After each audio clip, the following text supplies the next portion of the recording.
สบายดีพ่อแม่พี่น้องพ่อก็บ่ใจคือเก่ามื้อนี้ได้อันนั้นต้มคากิหมูพี่น้องเอ้ยกับน้ำแจ่วน้ำจิ้มซีฟู้ดรสชาติ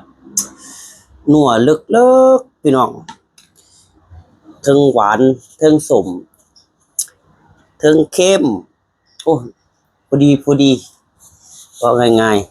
ๆโอ้ยพี่น้องเอ้ยแต่ละมื้อแต่ละวันกระดูกนี่คากิมันบ่ต้อง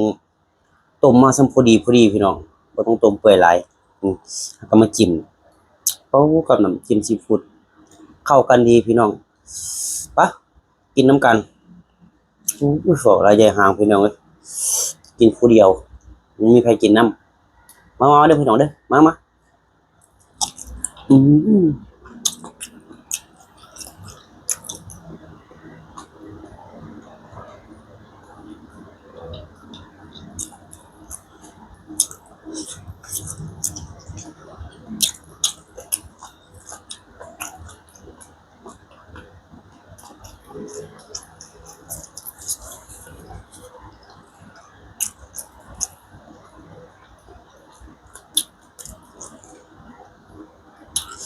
มีข้าวบงกินกับ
น้ำแบบ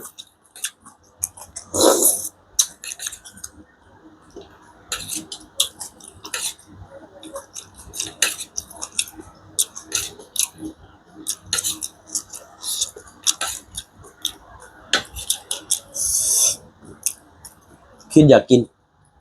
เลยเฮ็ดไปตู้เชฟตู้เย็นมันเป็นออกต้มประมาณนี้สมัยว่าเคียนออกจากกระดูกต้องเปื่อยหลาย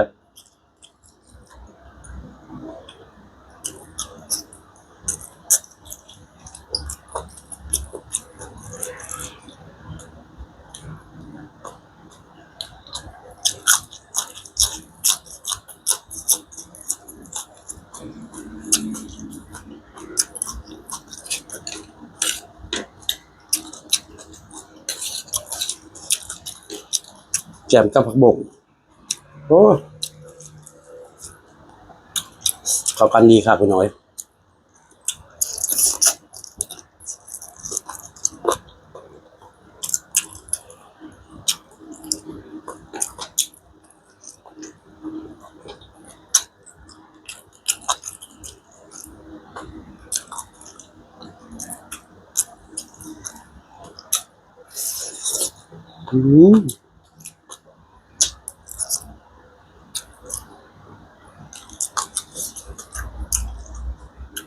นัวเลิกขนาด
ต้มประมาณเกือบชั่วโมงแล้ว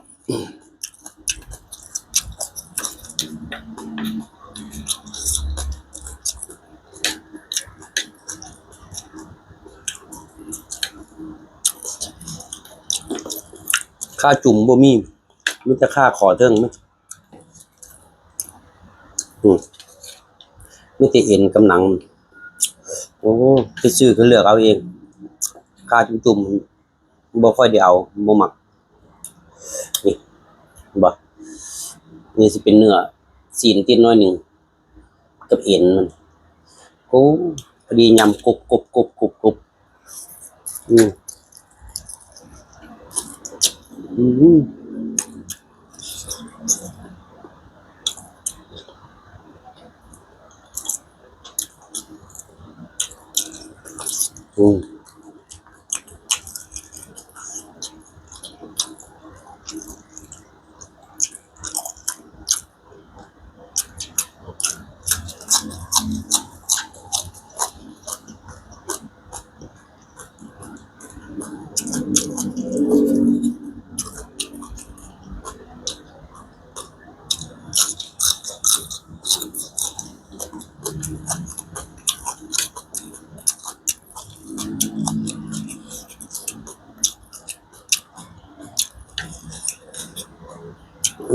คโลเลยพี่น้องเอ้ย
ฮ้อน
ขูดจนขาวร้อนแล้ว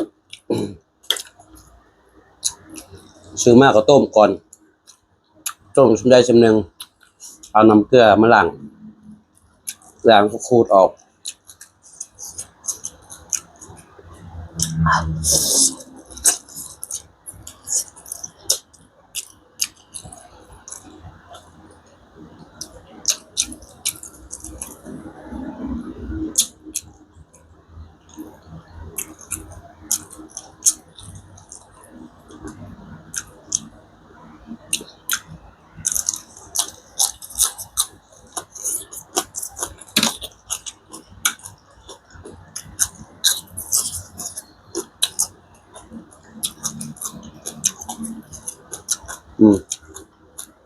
มันจะคอจากกระดูก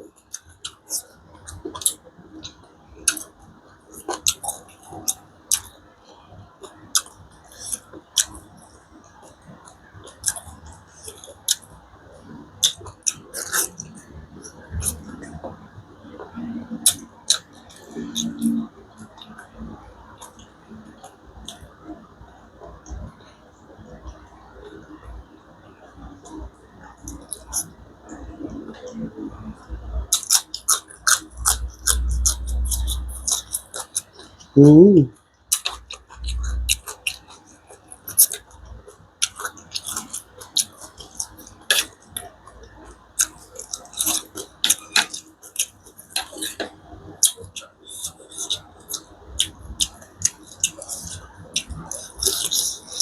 อืม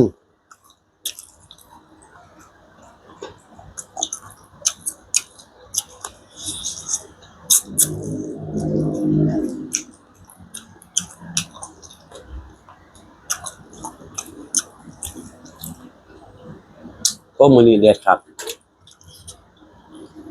เด็ดครับเดี๋ยวฝนสิตกตอนแรง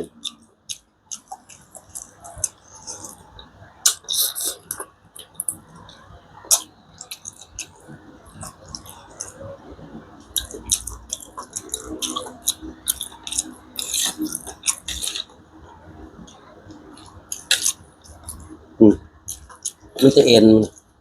หนังอืม